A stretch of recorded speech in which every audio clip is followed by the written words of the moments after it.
श्री राधे राधे। मैं पंडित विनय भार्गव आप सभी का स्वागत है हमारे YouTube चैनल पर। यदि आपने चैनल को सब्सक्राइब नहीं किया तो कर लीजिए, जिससे कि आपको शास्त्र के अनुसार जानकारी समय समय से प्राप्त होती रहे। विजया एकादशी व्रत कथा।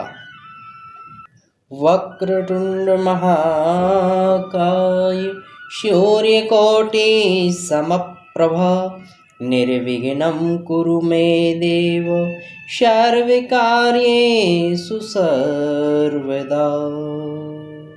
बोले गजानन भगवान की जय, लक्ष्मी नारायण भगवान की जय। कथा।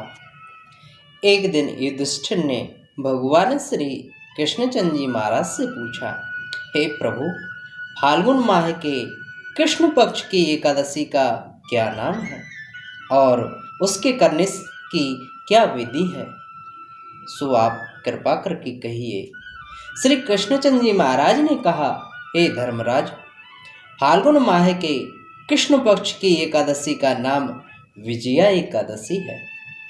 इस विजया एकादशी के महात्म के सुनने एवं पाठ करने से समस्त प्रकार के पाप दूर हो जाते हैं। एक समय नारद जी ने जगत पिता ब्रह्मा जी से पूछा कि हे ब्रह्मा जी, आप मुझे फाल्गुन माह के कृष्ण पक्ष में होने वाली विजया एकादशी के व्रत का विधि विधान समझाइए।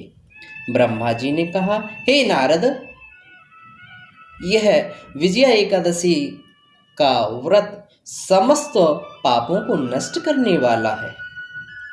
जब भगवान श्री रामचंद्र जी को त्रेता युग में 14 वर्ष वनवास मिला तो वे लक्ष्मण और जानकी सहित पंचवटी पर निवास करने लगे। वहां पर लक्ष्मण जी ने शूर्पणखा के नाक कान काट दिए। इस कारण श्री रामचंद्र जी और लक्ष्मण को खरदूषण से युद्ध करना पड़ा।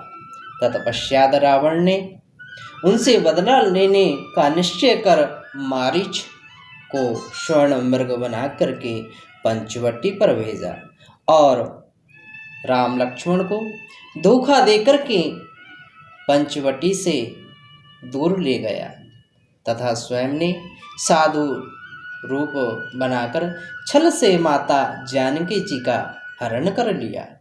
और इधर जब रामचंद्र जी एवं लक्ष्मण जी वापस आए तो वहां पर माता जानकी को ना पाकर के अत्यंत दुखित हुए और आगे चलकर दोनों ऋष्यमुख पर्वत के निकट गए।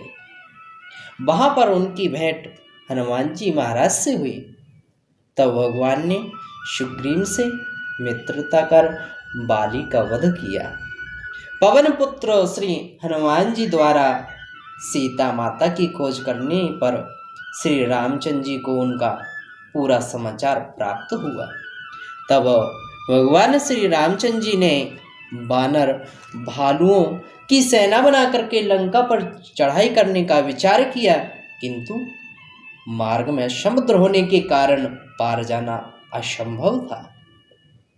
तब भगवान राम ने लक्ष्मण जी से समुद्र को पार करने के लिए विचार विमर्श किया। लक्ष्मण जी ने कहा, हे मर्यादा पुरुषोत्तम, यहाँ से आधा योजन की दूरी पर कुमारी नामक द्वीप है, जिसमें बकदालभ्य नाम के मुनि का आश्रम है। अतः आप उनसे समुद्र पार करने का उपाय पूछिए। लक्ष्मण जी के विचार से सहमत होकर के भगवान श्री राम मुनि के पास गए और उन्हें प्रणाम किया। मुनि ने उनके आगमन का कारण पूछा। श्री रामचंद्र जी ने कहा, हे मुनिनाथ, मैं सेना सहित निश्चरों को जीतने के लिए लंका जाना चाहता हूँ, किंतु बीच में समुद्र होने के कारण मेरी सेना लंका नहीं पहुंच सकती। आप कृपा कर मुझे समुद्र को पार करने का कोई उपाय बतलाइए। मुनि ने कहा, हे राम जी, आप फाल्गुन माह के कृष्ण पक्ष की विजया एकादशी का व्रत करिए। व्रत करने से आपके समस्त प्रकार के मनोरथ पूर्ण होंगे। निश्चित ही आपको सफलता प्राप्त होगी और समुद्र से पार भी हो जाओगे। मैं तुम्हें इसका विधि विधान बताता हूँ। दशमी के दिन सोना, चांदी, तांबा अथवा मिट्टी किसी का भी एक घड़ा जल से भर करके उसके ऊपर पंच पल्लव रख वेदिका पर स्थापित करें। उस घड़े के ऊपर श्री भगवान की स्वर्ण प्रतिमा स्थापित करें। एकादशी के दिन स्नान आदि नित्य कर्म से निवृत्त होकर के भगवान की पूजा करें तथा उस पूरे दिन और रात्रि को उस घड़े के सामने बैठ कर के भगवान का भजन करते रहें। द्वादशी के दिन नदी या सरोवर में स्नान करने के पश्चात उस घड़े को किसी ब्राह्मण को दान दे दें। हे राम जी, यदि आप इस व्रत को करोगे तो निश्चित ही आपको विजय प्राप्त होगी। यह सुनकर श्री रामचंद्र जी भगवान मुनि के द्वारा बताए हुए विजया एकादशी का व्रत को विधि विधान से किया, जिसके प्रभाव से समुद्र पार कर लंका पर चढ़ाई की तथा रावण को मारकर राक्षसों पर विजय प्राप्त की।